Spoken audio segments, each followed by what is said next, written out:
You're listening to Radio Mayapur with the best devotional, meditation, kirtan music, and inspirational podcast. This is Radio Mayapur. Hello, good morning everyone. Radio Mayapur. We are today in a beautiful place. It's called Villa Vrindavan in Florence. We are in a beautiful Tuscany valley where they produce a lot of grapes. And we know with grapes in Italy what they do, they make wine. Of course, we don't drink wine. At one point, we were making wine here. It was called divine wine, which was not alcoholic. It's a beautiful villa. Most probably the famous, what was his famous? Machiavelli used to live around this area. Machiavelli was a poet, was a writer. What he was? Who he was? He was also giving direction to the politics. He wrote a couple of very Important interesting books. Important books. Yes. The Prince. And there are one who was about the administration. Right. It's still something that they are studying even now. Fantastic. So today we're very, very fortunate to be with Parabhakti Prabhu, who is the temple president of this beautiful place, where they have yoga centers, they have Govinda restaurant, they have beautiful deities. They have, how many acres do you have here? Around 200. 200 acres with bamboo forests, a lake, cows, bulls. And once upon a time, I remember in 1980, we had more than 400, 500 devotees here, all enthusiastic brahmachari and grihasta going out and distribute books and big festivals. So very good memory in my mind. And I'm still in love with Villa Vrindavan. So today we're very fortunate in Radio Mayapur. We are having Parabhakti Prabhu, who will tell a little bit about himself. I know him, he's my friend, but I don't know his background so much. So he can introduce himself and say, I knew that you, for sure, he was in a university, coming from background of some elevated social position. I don't know. Let's ask him. Tell us a little bit about your background, where you come from, where you're born, your family, and etc., etc. No, I born in the north of Italy, Okay. specific in Turin. Torino. Torino. At that time was an industrialized city, was the headquarters of Fiat. Fiat Wow, car. yes. Now the city changed completely because now it's much more university city and touristic city because that's also a very, very important place for Italy. And, was also the capital of Italy for some times. So you have some very interesting monuments and architecture also there. Yeah. So I grew up there. Mm-hmm. And that's my history was I became devotee when I was 16. That was No, wait. You tell us this later when you become a devotee. But tell us what you were doing before becoming a devotee. You were studying, you were working. I was studying because, yes, I was going in the school. I was, my parents has an activities they were doing. So I was doing the normal life that was going on in Okay, the but 70s. what's your background? Let's say I was a mechanic. What you were? What's your background? What you like to do at that I time? was a student because before when I became devotee, I was a student. It was not really background of course, my parents, they were pushing me just to go outside since the beginning. It was another time, another period of another era. Yeah. So the parents, they were pushing you to become autonomous as soon as possible. So Yes. even when we were studying during the summertime, there was a holiday period. They was pushing us just to take a little job to become more conscious Independent, more aware of the value of life. Yes, that's very Okay. important. And, but did you work anytime? My father, they were grihasta. Okay. They were Vaishya. Yes. Was involved. We have a shop. They was preparing food, and that was Restaurant? not a restaurant, but it was a kind of shop with a takeaway. Oh, okay. Food, Nice, something like that. nice. But so, did you work in any company, in a Fiat? I or worked somewhere? later after my brahmachari period. Oh, not before. Not before. Wow. Before I was just a student. Okay. Yeah. Now tell us, how did you come in contact with devotee? Now you become a devotee. Oh, that's okay. I try to make short a long story because I think that any devotee has a very interesting story. Yeah, of How course. they become devotee. That was why my interest to look for God. I was looking for God since I was very young. Right. And that was like, 10 years old, 11 years old, 12 years old, I was looking, it was fascinating just to hear history about the different way that people who were practicing religion. I was fascinated by, he said, about the Brahmana, about the Imam, about whatever was practicing religion. And also, of course, I'm coming from a Catholic background, were quite were quite normal just to attend, go in the church, to be part of the social things, and social atmosphere. But I had at the time one question that was always there in my mind. So, who is God? Because, that question was really important to me. And I was approaching a different priest and different people asking if I read in the Bible, if we are exactly at the same image of God. Yes. So, reading that, I was going to them and asking, who is God? Can you show me? And, nobody was really able to answer to me because that's, was a very complicated question for them. Some of them, they would tell me that, God is a very, very big energy. And after he became man, like Jesus, just to show his compassion to the other, to stay close to the people. But that was not really convincing me because he said, but this is written that, God, we are in the same image of God. Yes. Another priest told me that, he's a wise man, very old man with a long beard.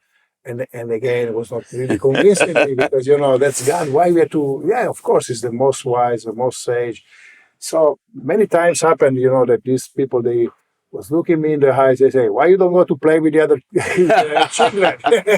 They was inviting me. But yes, it was a joke, but, that for me was very important. Finally, I met a priest, that he was a Salesian. Salesian is a very dedicated people, very deep people. They are like the Franciscan? And that's something like Similar. that, but they are much more, toward Spiritual. people. They are just helping, especially with the school, growing the kids. And this priest was very strange because he was practicing yoga. We are talking about 50 years ago. Right. And even nowadays, the Vatican, the Church, they didn't totally accept the yoga. You can imagine at that time. Yes. So, and he was reading some book. I went to talk with him. I saw this book like Krishnamurti book, Paramahansa Yogananda, something like that. I was putting the same question to him. And after some times, we became friends. Okay, friend. I was like 13 years and he was like 27, 28. But, kind of relation. And once he told me that for some answer, you have to go to India. Wow. And it was very impressive because, I didn't even talk about that. So why India? I asked him. Yes, you can find something you can integrate your research. But he was talking like an old, brothers to a junior brother. Right.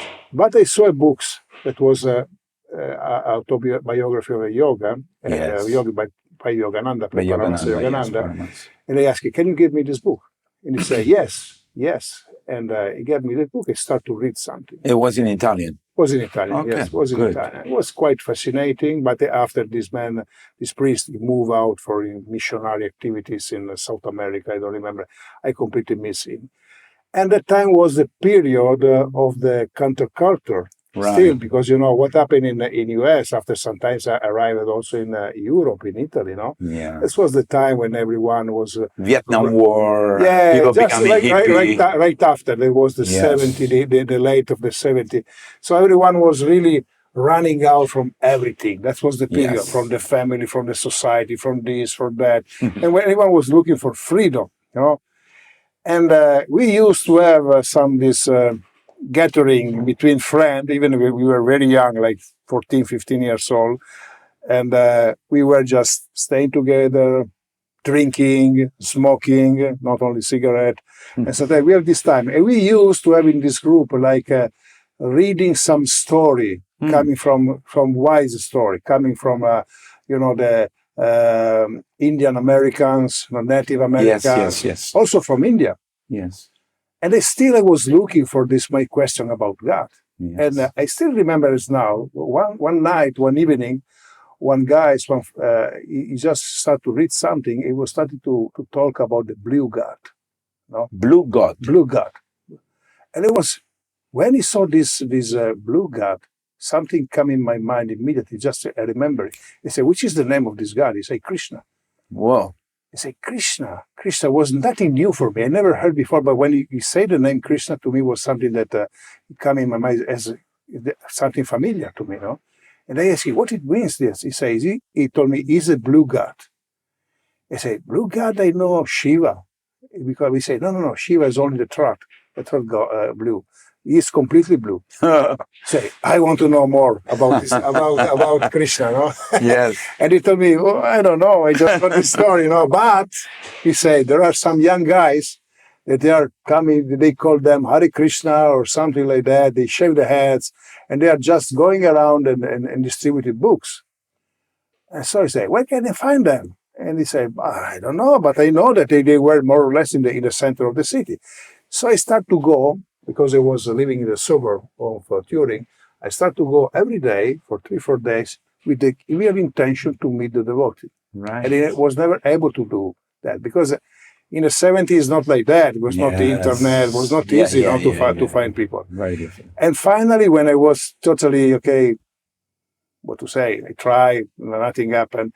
I still remember I was in the center of the city. I just turned on the corner and I saw a devotee in front of me. He was dressed in the dhoti.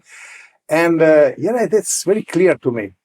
Look that everything around him was done by rubber. He was the only real person. And I was stopped in the middle of. Now wait. What? Explain a little better this concept. Everything around was what? Rubber? What do you mean? Was fake? Gold. Oh, yeah. Was rubber means it was not real. Yeah, it was not real. No, the only one real was him. He was real. He was real. The rest was not real. No. So I stopped and looking him. For maybe 1 or 2 minutes. So he come to me, just little slap on the face. Hey! And what happened to you? What happened to you? Are you okay? He said, no, I was looking you, Yes. And he said, okay, he introduced himself, Hare Krishna. What was his name? That was a proper disciple. His name was Valiara. Oh, Valiara. I met Valiara. Yeah, nice. And finally, he was talking. He said, where are you? He said, oh, we are here, but now we are leaving. We are going to another place, blah, blah, blah, blah. And he gave me a book, a Sri Upanishad. Wow. And I was keeping some money, but at that specific day, they didn't have nothing. And they told me, I want that book, but they don't have money. And he told him, the only money that I have with me is the ticket for the bus to go back at home. But it was nothing. Like, we're talking like the time was very cheap. Lira. Yeah, something like that. Yes. It was nothing, Yeah, it was not big money. And they say, okay, I can stay in the bus. Maybe nobody will check, and I will give this money. He said, okay, this money is nothing, but I want to give this book for free. And he gave me the book for free. Nice. And he saw that you were really keen and interested. I don't know. I was really grateful to him. So I went back immediately. When he gave me the book, I went back home. And when I back home, I go in my room and I start to read. It was difficult to me to understand because 15 years old was very difficult. Yeah. But that was one picture that was really, really attracting me. That was Srila Prabhupada. Wow. And when I saw Srila Prabhupada, I tried to understand. So the first Javasyam Idam Sarvam, I tried to understand what it means, I read it again. And finally, I arrived to the conclusion, I want to meet this man. I didn't know who was Srila Prabhupada. Yeah. And so to make short, after when I became 16 years and a half, I told you that was the time that everyone was running out from everything. Yes. So without passport, I make a very crazy plan with a friend to go to India. Without passport? Without passport. But Come on, totally crazy, and Krishna protect us because, probably we will die in this. But totally crazy. But, when 15 or 16 years old guys, they can make a plan, totally something very crazy. Yes. But I told to my friend, I want to go because in the books there was one Andres. It was the only temple in Italy at the time. It was a rented house. And I told him, before going in this trip to India, I want to go to meet this man in Rome. In Rome, so I didn't know nothing about that. So we went in Rome, and I entered in the temple and say, I want to meet this Bhaktivedanta Swami Prabhupada.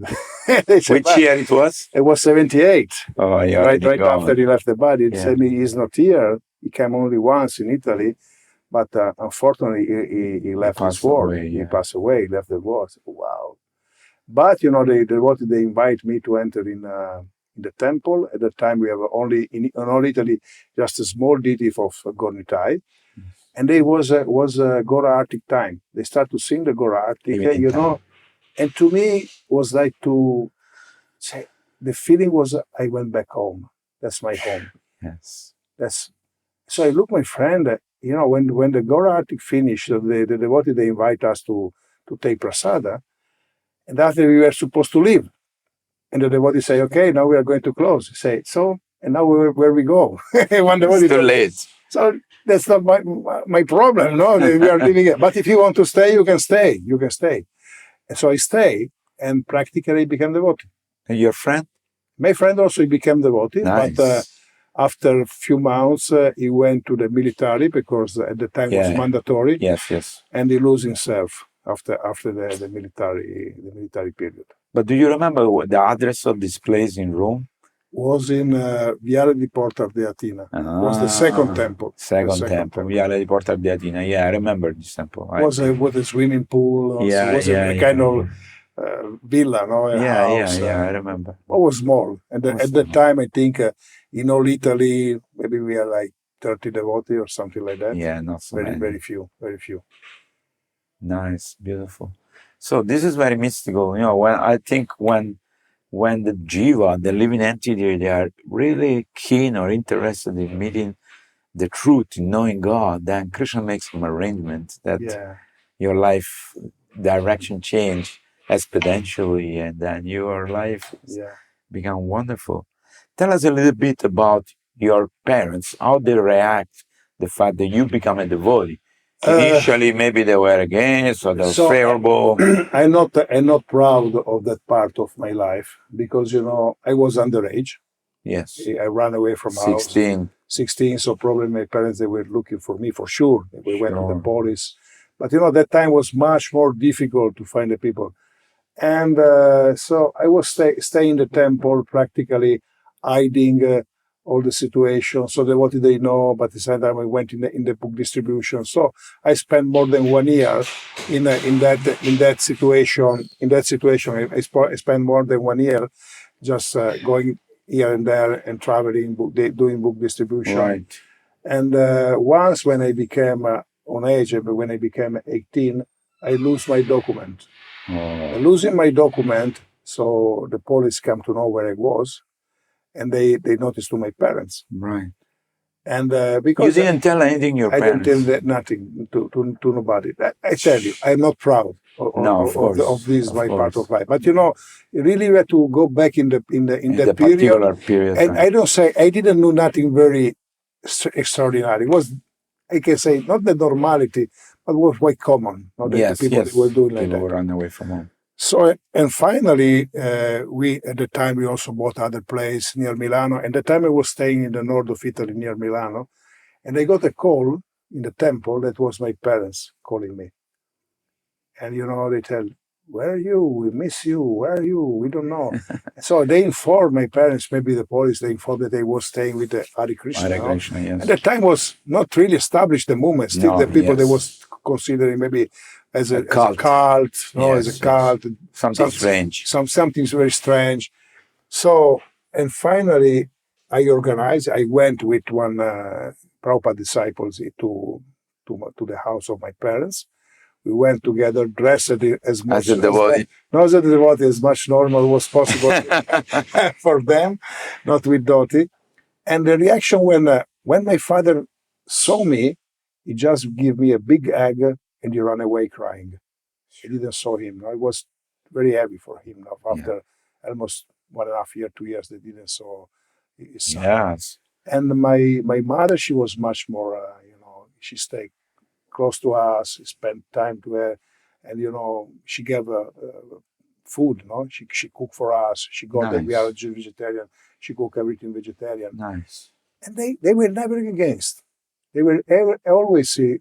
Maybe we cannot say devotee, but they were never against the devotee. Wonderful. And my father, after a few months, we bought this new place near Milano. He managed just to bring a lot of furniture. He put in a big truck, and he bring in the temple. He bring it in the temple as a donation Wow. And we put practically most of the things that was inside the temple was donated by my father. Nice. And my concern was that they were not accept Christian consciousness, but they were always in favor, not against. We don't say in favor, not against. That was nice. That was nice. Yeah, I think also in our Catholic culture, one of the person in the family becomes a priest. Yeah. You believe that, you remember that. So similar experience I have also with my parents. And at one point they say, okay, now you are our priest. You pray to God for us. We are the sinner. You are priest. It doesn't matter. God is one. So they were very happy. So that's a nice story. Beautiful. Okay, Parabhakti Prabhu, tell us a little bit about Villa Vrindavan in general and your service you're doing from many years. You have been here since 2021 or before. Since how long you have been here in Villa Vrindavan? So when we bought Villa Vrindavan, I was here. That is again very very interesting how we got, because it was in the book distribution party. Now we were traveling, and at a certain point we got the news that this big villa is available. It was available. Was becoming part of a Hare Krishna movement. So we decided to have the festival of the marathon here in Villa Vrindavan. So we arrived. Remember that time was no internet, no cell phone, nothing. Which year it was? It was like beginning of 80, beginning of 80. Because we bought this place in the end of 79, that was the beginning, well, like March or around like that. So we arrived in the entrance, and Villa Vrindavana, who is never come here, he has a long walk and paved road, like 300 meters, no, from the main road to the building, to the villa. And when we entered, the first impression was we missed we wrong the place. We started saying, "How is possible? We don't know. This is a villa. Maybe we are entering the property of someone. Maybe they called the police." So we stopped our van and we sent the devotee just to explore, no. And this devotee was exploring, and finally he found the devotee. He said, "No, it's the right place." He come back, so come on, go. Let's go. And we went there. Now we cannot imagine such a huge place, big. Nobody was even thinking that was belonging from us. That was my first experience. So in the beginning, it's important to remember that at that time, our movement was just established. Yes. Very new. For 4 years, no more. 4 or 5 years, it was no more. So, and so many people, they were joining the movement. Sometimes, maybe often, not only sometimes, often without not so much deep understanding what we are doing, but many people, they were arriving. So it was a necessity to have a place just to put all these people. Yes. And in the 70s and the 80s, to be Krishna devotee was to live in the temple. Yes. That was the reality. 90.9% of the devotees, they were living in the temple. Yes. Almost the totality of them, they were brahmachari or brahmacharini. They were not married. Yes. And and that's because also we have a lot of devotees here, because everyone was staying there. After some years, everything changed. Even the society changed. It's also a social analysis that you have to do, because in the 70s and the 80s, the people, they used to live in the community. Yes. After from the 90s, people, they start to move out from the community. Yes. That means at the time we have a social community, cultural community, spiritual community, any kind of community. Even the family was very big. Normally the people, they will stay all together. Yes. The mood changed, and even in our movement, the mood changed, because it was reflecting the society. And, and also most of the devotees, they want to be married. Yes. So when they married, it was very difficult to stay in the temple, because there was no space for Grihastha. Yes. So they had to move out to find a job, blah, blah, blah, blah, and so on. So that's also the reason, because so many devotees, they went away. Yes. Many, they keep connected with the temple. Other, they lost their self. But there was a kind of phases in our history.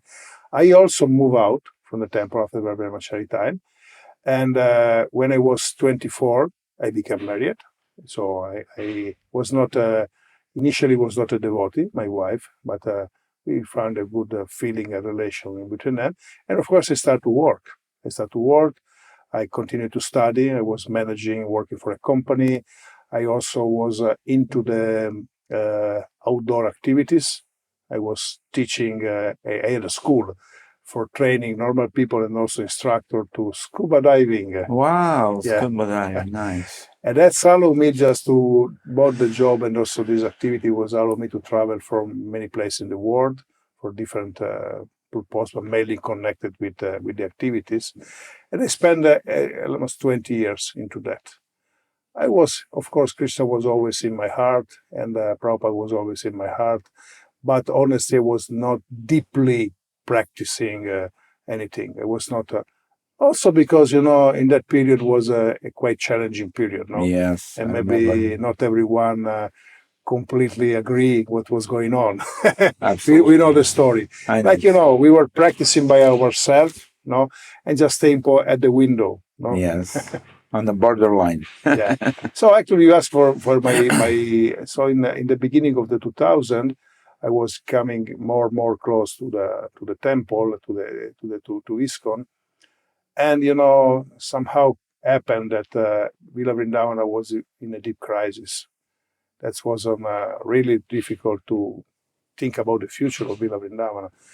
So somehow the devotee, they called me to be part of a group just to try to do something for Villa Vrindavana. So I gave my availability. So we started to do something, and after a few months, the devotee asked me to become temple president. And that was 19 years ago. Right. So I took the responsibility 19 years ago. So for the moment, now I'm keeping, of course, this responsibility. I am involved also at national level. I am a vice president of our legal ISKCON Confederation in Italy. Nice. And serving at the Italian and European level as in communication, in ISKCON communication, and many other things. Now we recently accepted also this to be continental officer for the property in Europe for ISKCON. Very important. And that's also important to me because you're a very nice Vaishnava and also Sabha member. So that's more or less what I am doing, and also that's the service that I do for the movement. But what I most like is to go and attract people to Krishna consciousness. So I'm deeply involved with public conference and taking care also as a mentor of our devotees. So I try to do my best and don't space out. And just That's wonderful service you're doing. I believe you also organize this conference with different religions, which is very important. Tell us a little bit about that. Yeah, I'm really into that, especially in the local area, but also at the national level, because we can say we are not Hindu, we know all this, but for the people we are in some way representing Hinduism. It is the only reason because they call you because they think that you are connected with Hinduism. Correct. So, of course, the first question, are you Hindu? If you say no, you say, okay, bye-bye. We're going to call another one.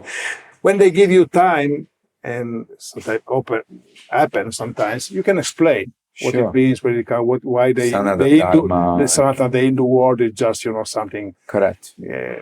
She was given by the Muslim and so on. Yes. But it's very rare that you arrive to that point. But the most important thing is that you are recognized, because to be part of an interfaith group means that you are officially recognized as a bona fide, something bona fide, right? In our case, so that give visibility, they give you credit by the institution at many levels, no? And of course, in Italy we have the majority they are Catholic.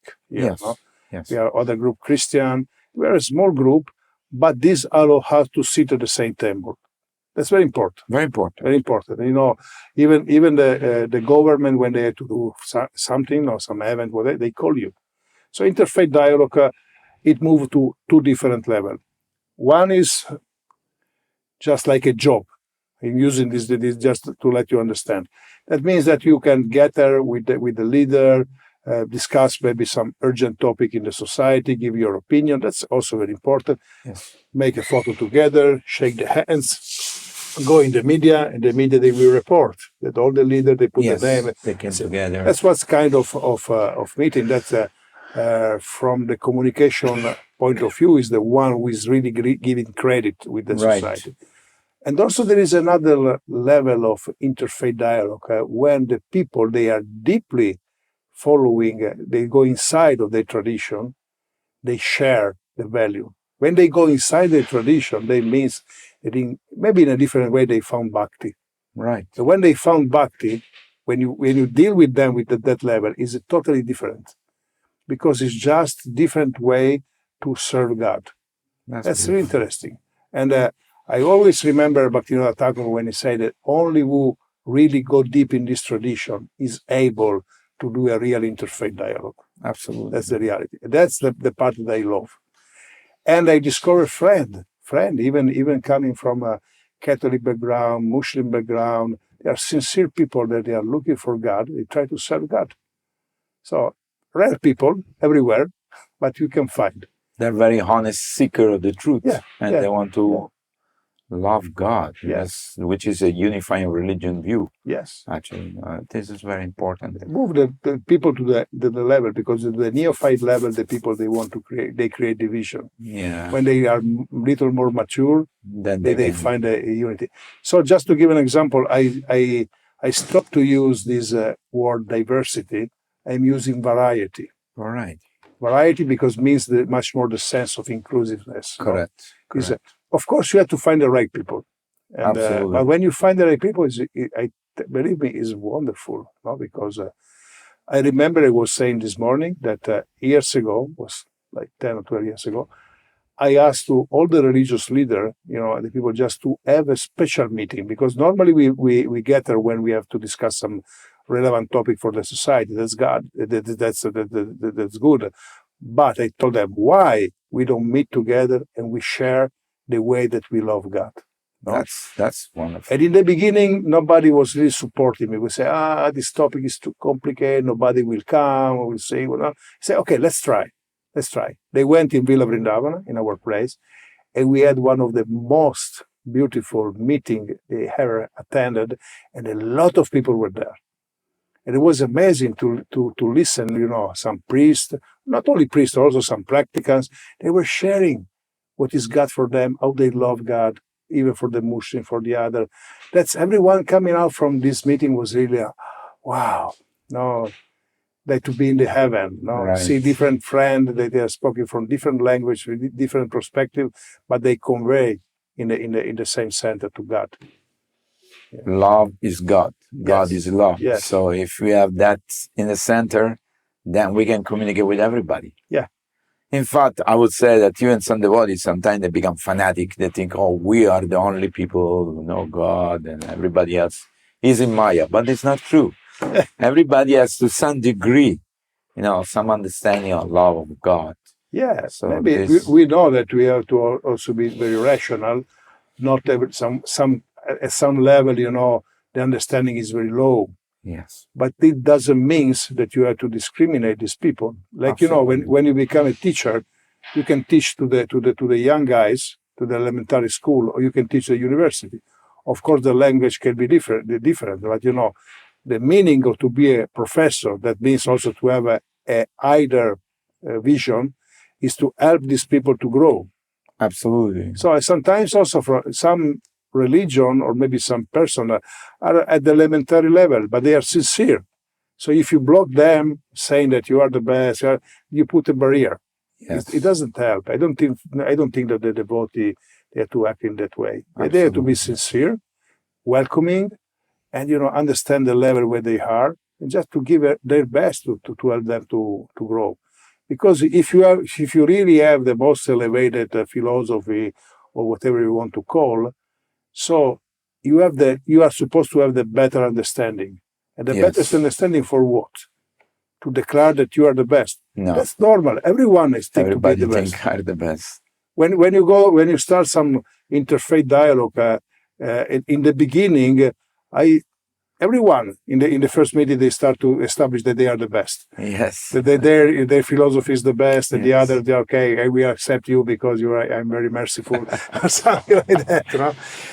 And you see, we experienced the same problem here when our movement came in Italy. So many people, they don't know and they were thinking that we are cult. Sometimes they were thinking the dangerous cult. Yes. If you go to India, kind of the opposite, because the Yes. Catholic, the Christian, they become cult because they are small, they don't understand. So, which is the way. Yes. Some people, they really work just to convert and establish that they are the best. I never read that, the Vaishnava should be something like No. that. No, absolutely. We should be all inclusive. Yeah. Because our philosophy is such a big open mind that we can understand everybody else's Yes. level and we can include them in our worship of God. It doesn't matter their background. So tell us a little bit about the challenges of you being here from the beginning. Of course, there were many challenges, in bringing up, the level of Villa Vrindavan. And what are your major, challenges in your service here in Villa Vrindavan? In a sense, in the Haiti was more easy because everyone was working in the same direction. Yes. So book distribution was, Number one. leading, number one leading. I think that Italy was the main, the top distribution in the world for a few years. Yes. Yeah, yes. it was really the I top remember. one. You have Andre Devoti, they was doing book distribution. They were distributing a lot of books, collecting a lot of money. It was totally different. In a sense, it was more easy. So when you come nowadays, which is the reality? The reality is that you have a huge place, and not so many people they want to stay for a long time. Right. So the people they want to live their life, they appreciate, they want to put insert Krishna consciousness in their life, but to live in a monk style. Very few people. Very few people. Maybe they can do experience for 1 month. Yes, 1 week, 2 months. Yes, but then maybe someone also for 1 year, 2 years. They can do that. In that sense, what they are really working good in that direction is in UK, the Bhaktivedanta Manor. They create this different step. Monk for 2 months, 3 months, monks for 6 months, brahmachari if you want to go there for 3 years. So at least you commit for a certain time just to be part of that. They are doing good, and also we are trying to work in the same direction. So the main challenge is that one. So people they are not.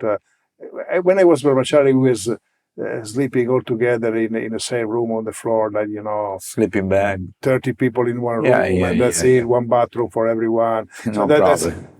Nowadays, the people if they don't have a bathroom in their room, they feel it's too austere. No, yes. And so.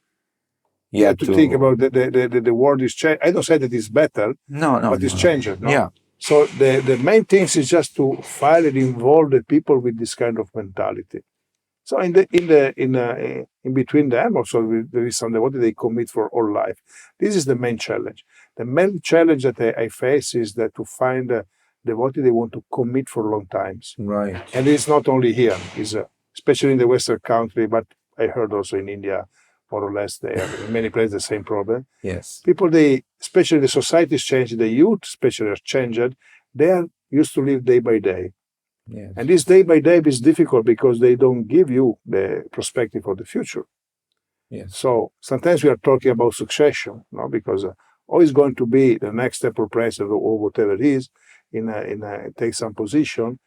And it's very difficult to find someone that want to be trained and prepared to go there. That's the main difficulty they face. Right. Of course, also the law and the administration in the country they change a lot in the last 40 years. So you have to sometimes or even fight with something that change come immediately, and also there is a lot of things that you have to do for security, for this, for that.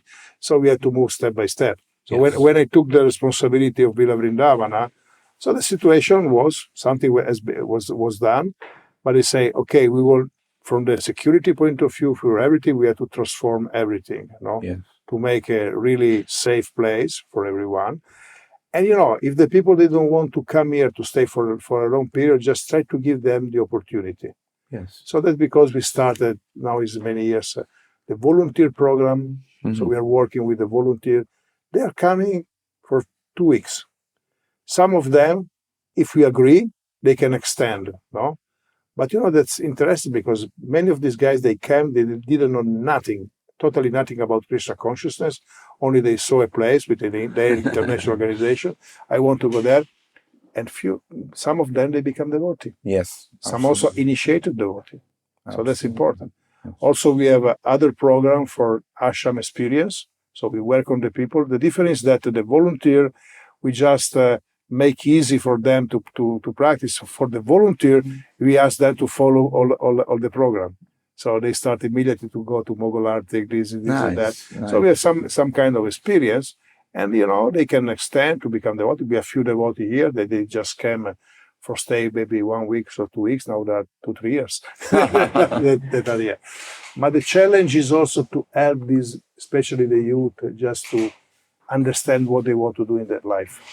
Yes. That's a really, really challenge because, if they want to stay in our movement for a long period of lifetime, they need to be prepared in studying philosophy and also look at their tendency and try to cultivate. Maybe someone like to cook, someone like to preach, just to somebody like agriculture, different any field. So yes. Try to engage them properly. Yeah, and if you see that they are not the people they are able to stay for a long time in the movement, we have to remember they are devoted. Yes, so they can take the message with them. Yeah, try to encourage them to take some course or responsibility of studying the society.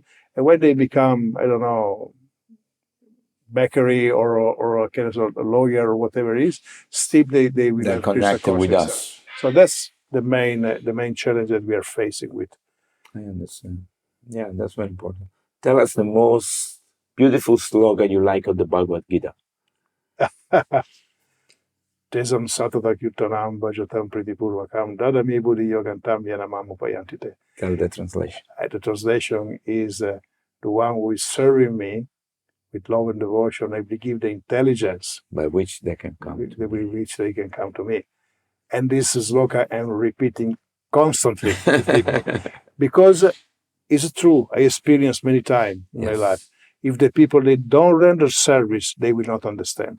A lot of cases of people that was coming here in the temple for 20 years, something like that, and they asked me what I had to do to make advance in Krishna consciousness. Take a responsibility, even little responsibility. I still remember one man that he was coming here for a long time, and he was asking advice. They say, "What you can do?" He say, "I'm working all week. I can only come when there is the Sunday feast." Holiday. No, the Sunday feast. Yes. And I told him, so what service you can take responsibility? Say, you see, we have metal plates because we skip just to give a disposal place is our policy. Just to try to avoid as soon as possible. Need to be washed.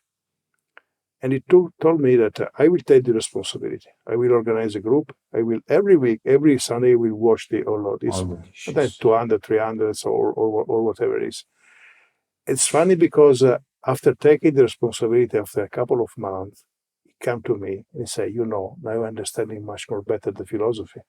Because I say, why? Because you're offering direct service to Krishna. Absolutely. And he say, when did the realization come to you? He say, sometimes when I'm reading and sometimes when I'm doing service, it come up something that was in my mind and Krishna give me this. Yes. That's the reality. Because devotional service is actually, we are trying to please Krishna and the devotees so that the realization will automatically come, that's wonderful. And also what I try to do as best of my capacity, any kind of people, even someone come here just curious, try to engage them in something. Some kind of service, yes. Yeah, because through the service they can get the realization. Absolutely. And if they can become devotee. Because that's what is one of the problem with the religion. It's because the religion is not providing the realization to people. It's become a cultural things. Yeah. And after they lose interest, because something better to there is no deep realization. Yeah. Okay, Prabhuji, you have been many times in Mayapur. So what attracts you of Lord Chaitanya's? You have been in Parikrama, you have been in many places, and Lord Chaitanya is the avatar for Kali Yuga, and you have been there many times. What is the particular things which comes to your mind when somebody say Mayapur? Okay, Mayapur is Mayapur is I told you that, I was looking for Krishna, and Krishna is always guiding my life. But of course, Chaitanya Mahaprabhu is Krishna in this age, Yes. and he showed the way to us. That's very, very important, because something is very difficult to understand for people. He made everything very simple and easy for everyone. Everybody, yes. So when I come to Mayapur, I saw this variety of devotee, Bengali, European, American, South Russians. American, Russian, or whatever it is. If you look them from the cultural point of view, they're very far away from each other, very far away. But they, in some way, they come together and they create a very important community. That's the aspect that I most love from Mayapur. In the other part, I say that we have also to be very careful, because Mayapur is becoming very, very short, even more when we will open the TOVP. So the world will put the eyes on us. Yes. So we have to be very careful on that, because there is something that is very relevant nowadays in the discussion everywhere. Is the protection of the environment? Yes. That's very, very important. Very important. How you treat the devotee, they are in some way connected with you, because we have to remember that before the ISKCON came in Mayapur was just nothing. It was nothing. Some little Muslim village, practically Muslim village in the middle of the rice field. No, yeah, there was nothing. Now it's becoming something very important. We know that there is a lot of speculation behind, a lot of sometimes also fighting. We know all the story. But when we get the attention, the international attention, will be much more relevant. So we have to be very careful into that. Show not only that we are following a religion that is very relevant to us, but also that we are teaching by example. Right. And the society today, they will understand much more if you are doing something for the environment, if you are doing. So I'm really concerned about that. I know that some devotees are working in this direction. Yes. But we really need to improve. Because, this become our visiting card from all over the world. Yes. The Mayapur.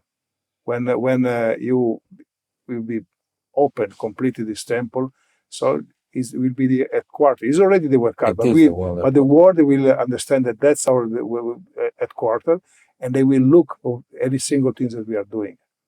So also, if Mayapur is doing good, also when in Italy, when we go to meet, some politician, say, okay, look what we are doing there. Yes. This is an inclusive place. Yes. And from the communication point of view, I am in the international board. We are also planning, when the Mayapur will be open at TOVP, how to deal with the different part of the society. That means academic, politician, artist, religious leader, of course.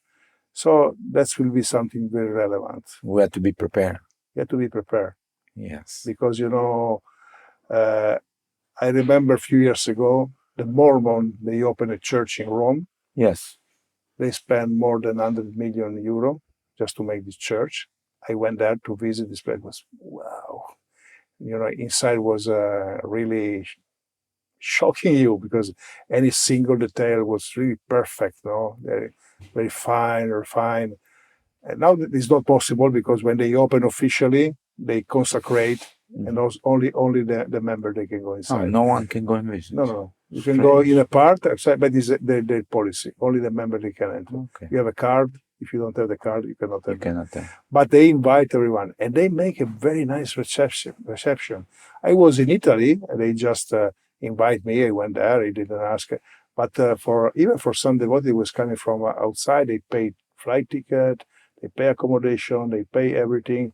They give a nice reception, so they give a good impression. No? Absolutely. So that's also the same that we have to do, because if the people they feel that the devotee, that's important, are useful for the society. Yes. They not only will trust you, but they will ask you from advice. And my understanding is what Prabhupada wants. Absolutely. I just give you an example. When this terrible war that is going on between Ukraine and Russia, so the the small village that we are living next to us is just 23,000 inhabitants, very small. But the mayor called me and said, "Can you come? We will want to make a little march for the peace, just walking inside the village and stop in the square and make a little discourse." You're in Florence. Yeah, no, next to Florence. We are next to Florence. So we are the small village. So I Valdivia. went there, and a few thousand people were there. So we went in the square, and of course the mayor he make a little discourse. He called the previous mayor to say something, the mayor of the next village here, and after they called me, and the mayor know what he told me. Now Parabhakti is going to say something. Please very carefully listen from him, because they are sharing some wisdom that is really, really important in our life. I was, You didn't know that I didn't know that. No? And, it was a surprise. And finally, after this meeting, I asked him, "Why you say something like that?" Because it's true. Yes. And that's interesting to see how Krishna consciousness is moving. This mayor is like less than 40 years old, maybe he's 35, 37. Wow. Very nice Young. guys, very nice Young guy, very guy. young. And he confessed to me, and also the other mayor that is paying, that when they were young, they were used to listen. Now we have a disc at the time, the Krishna pastime for the kids. Right. They grow up with this. And the mayor said, "I listened, I don't know how many times this love that. was chanting some song about Krishna, telling all the story, Krishna lifting the hill and so on." And I look and say, "That's because you became a mayor." That's how you Because become you a appreciate Krishna, and Krishna just Krishna put you in a position. Wonderful. So thank you so much, Parabhakti Prabhu, to share your wonderful realization and time. Is there any message you want to give to the people who are listening today to the podcasting? First of all, thank you for taking your time and It's a pleasure. listen for a story for a small devotee. We are all small, but my message is that we really have the possibility to give something substantial to the society if we really keep the mood of Srila Prabhupada, because that was absolutely the mood of Srila Prabhupada, and try to keep unite, because that's very important. Now we have a different understanding, different point. Sometimes our cultural background also interfere with unity. But Prabhupada was very clear into that. If you just go strong in our Krishna consciousness, we can become united. If we become united, we can just give this message to all over the world. People are starving to have, spirituality in their life. They don't know. The devotee, they must be there and just help people to understand. If they put again Krishna at the center, the society will change, the world will change. Absolutely. Otherwise, nothing will happen. Thank you so much. Thank you so much. Srila Prabhupada ki. You're listening to Radio Mayapur with the best devotional, meditation, kirtan music, and inspirational podcast. This is Radio Mayapur.